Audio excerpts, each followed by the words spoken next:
different place than it was when selected. But we're going to bring it back stronger than ever. I spoke to Casey about that. He said, nope, we're going to make it better than ever. It's going to be something that's going to make it even more important as a Olympic Games. It was an interesting conversation we had as the fires were raging. Is that right? And I appreciated that very much. And CEO Reynold Hoover. Reynold, thank you very much. Thank you very much. Great honor. I also want to welcome the chair of the U.S. Olympic Committee, Gene Sykes. Gene, thank you. Thank you, Gene, very much. And thank him for recently banning men from competing in women's sports. That's a big deal. Thank you very much. It's amazing the way I don't hear any applause for that when everyone feels it. It's a 97, don't worry about it, Gene. That's a 97-3. It's not 80-20, it's 97-3. But nobody wants to clap. It's crazy. The United States will not let men steal trophies from women at the 2028 Olympics, so we appreciate the fairness and everything else that you've shown. Also with us today is LA 28 board member Reince Priebus and also Kevin McCarthy. I want to thank Kevin McCarthy and Reince. Thank you, Reince. And thank you, Kevin.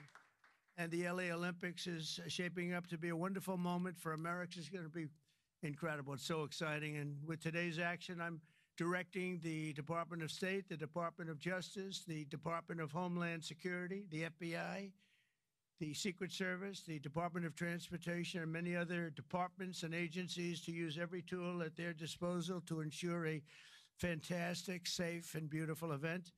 In 2028, the Olympics is bringing back our national pastime, baseball. Wow, that's great. With teams playing under the lights at the legendary Dodger Stadium, and it is legendary. It's beautiful, one of the most beautiful. Squash players will go head-to-head inside the world-famous Universal Studios. Triathletes will sprint beneath the sun shining down on Venice Beach. This will be one of the great venues. I mean, when you think of it, right? It's going to be so incredible. Soccer teams will face off at the legendary Rose Bowl. Sailors will race through the waters near the port of Los Angeles, and the opening ceremony will take place at the beautiful Memorial Coliseum, just like the Olympics of 1932 and 1984. That was something. Those were very important Olympics. 1932 was a very important Olympics, wasn't it, huh? For 8 straight consecutive summer games, no one has won more medals than Team USA, which is incredible. We want to keep it that way. Over the years, Team USA has won triple the number of Summer Olympic gold medals as the next closest country, and I'm confident that that's going to continue in 2028. That's an amazing achievement, by the way. Between the LA Olympics and the FIFA World Cup next year, we have the World Cup and we have the Olympics, got them both. It's a great time to be a sports fan in America. And maybe, you know, I don't want to say most importantly, but it is a celebration of 250 years. We have our 250th anniversary also during the year. And it's going to be between the three of them. I think there'll be no other time that we've ever had in our history like that. So I'd like to ask the LA Olympics Chairman, Casey Wasserman, to say a few words. And I appreciate it very much, Casey. Great job you've done. Thank you very much.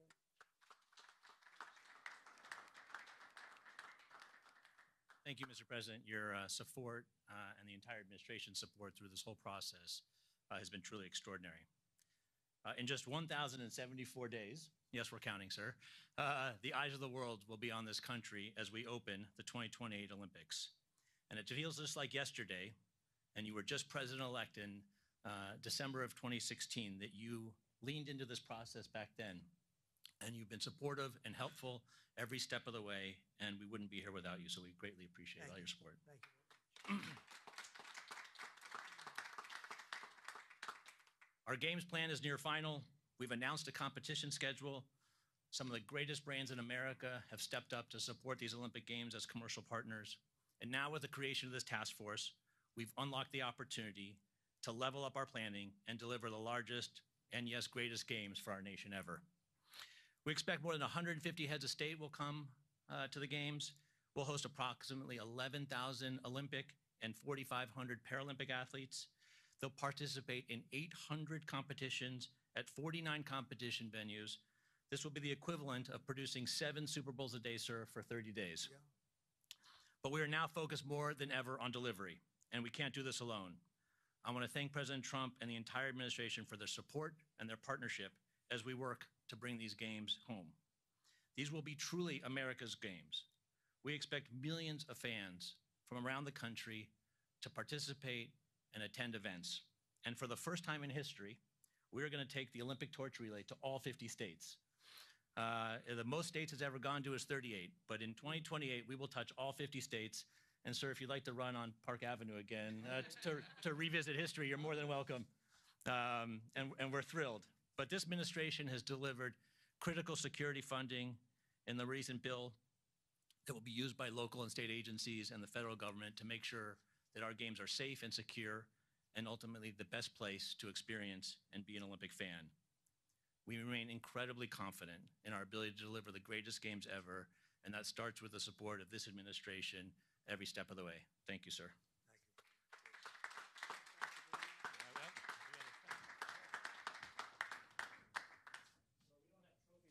Movement, but as you know, 1984 hosted the Olympics in Los Angeles, right? And someone we admire, President Reagan, both of us, presided over those, and you will preside over our games. So we have for you a full set of the 84 original medals.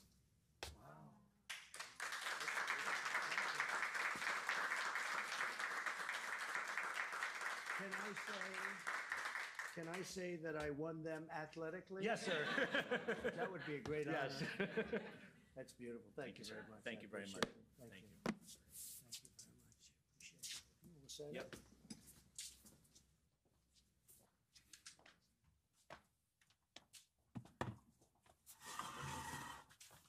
Okay, come on around, everybody. This is a big one here. Yep.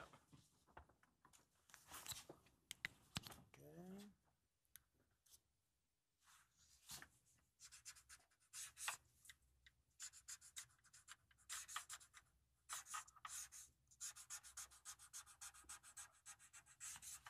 Pam, no auto pen.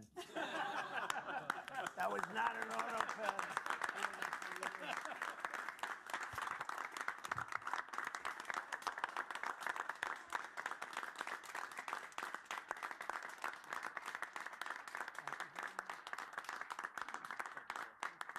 Thank you very much. Fantastic. Thank you very much, everybody.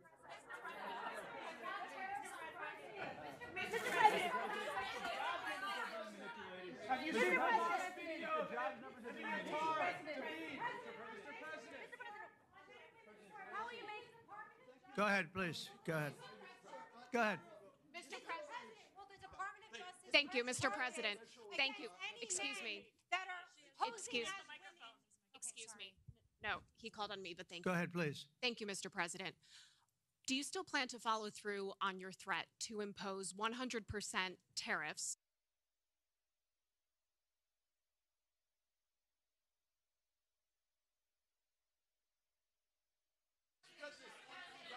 You know, they have a meeting tomorrow. We have a meeting with Russia tomorrow. We're going to see what happens. We'll make that determination at that time.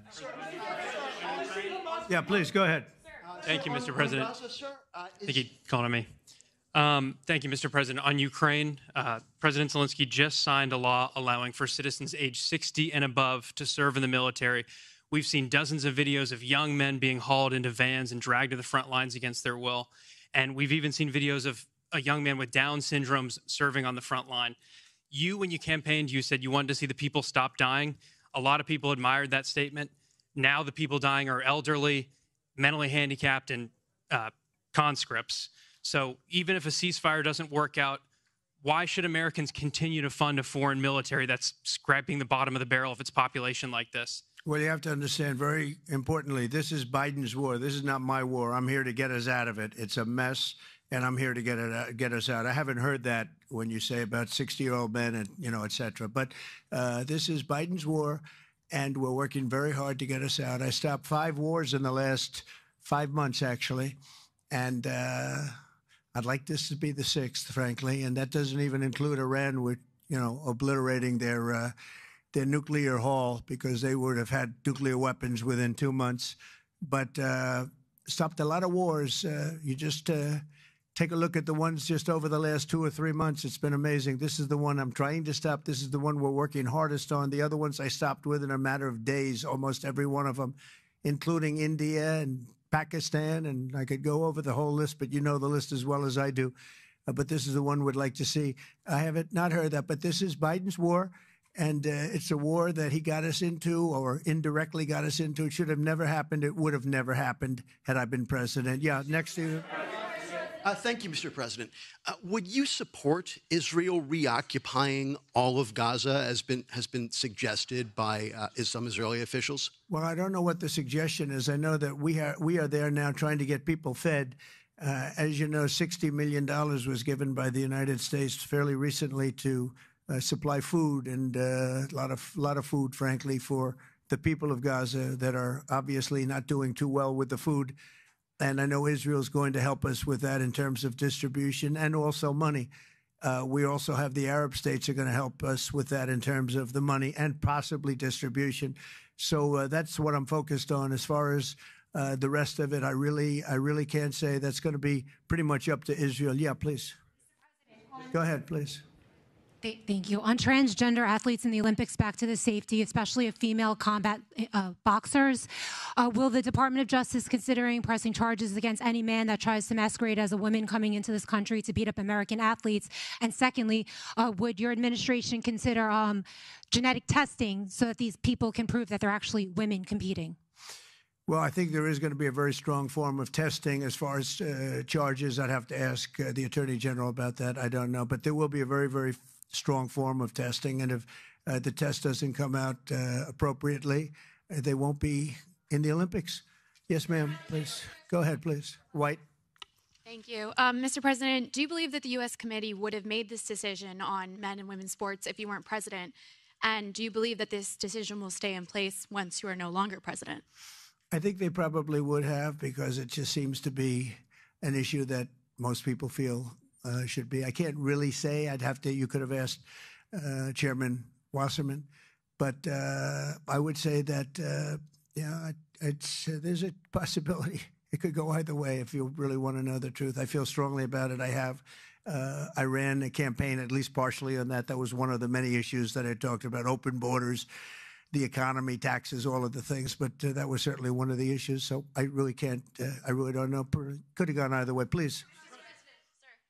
Have you decided on a replacement for the Fed governor? For Fed governor, I'll be making that decision before the end of the week, and we'll either decide on one for permanence or the 4-month period, the term. There's a term of about a number of months. We have a couple of candidates. Everybody wants it, okay? It's not a couple, but we've narrowed it to a couple of candidates. And we've also, we're looking at the Fed chair, and that's down to 4 people right now. Very good. Well, I can tell you, because I've already said there's 2 Kevins and 2 other people, okay? Brian? Thank you, Mr. President. This has to do with the safety aspect of the Olympics. What can you do as a president to ensure that Southern California, the greater Los Angeles area, is safe from any fire danger, that the state clears away brush in state parks, the reason why this last fire happened in Pacific Palisades? What can you ensure for that? Well, as you know, Brian, we have, I've been fighting with them for a long time about allowing the water to come down from the Pacific Northwest, essentially. And we actually opened up that water pretty strongly. We got a lot of opposition from the governor, and we opened it up anyway, and the water is coming down. That we want it opened further. They have a lot of water. They send it out into the Pacific Ocean in order to protect the smelt. It's a little tiny fish that's not doing very well, especially when they don't have water. They really do badly, okay? But it's a fish, environmentally protected, even though it's in many other areas. I think they just use that as an excuse to smelt. You'll check that out. But I think it's just an excuse. They've got to allow full water, and they're working with Lee Zeldin is really helping us a lot. But they've got to allow a full complement of water to come down from the Pacific Northwest. There is so much water. If Gavin Newsom let the water come down, see the way I pronounced his name properly for a change, if this guy allowed the water to come down from the Pacific Northwest, they have so much water they don't know what to do with it. all of those sprinklers would have gone on. All of those people with those beautiful houses with sprinklers in the ceilings and with the water, the fire pumps outside, all that water. They didn't have any water because they wouldn't let the water come down. There's so much water there. At first, when I got involved with this issue in my first term, I said to the congressman, they took me up because they wanted to show me the fields where they could farm 10 times more product. You'd see 100 acres, and you'd see 1 acre or 2 acres, beautiful green. It's very vibrant soil, but they don't give it the water that it's entitled to. And I said, "Oh, they have a drought?" I said, "No." They told me we don't have a drought. They don't. The Democrats don't allow the water to come down into the farms and into anywhere. By the time it gets down, even into certain parts of California, it's fed out stupidly into the Pacific Ocean. If that water were allowed, so we broke into it and we allowed it to come down, and it come down at a higher level, and we want that, and we're demanding that of the governor. The other thing is, we'll do anything necessary to keep the Olympics safe, including using our National Guard or military. Okay?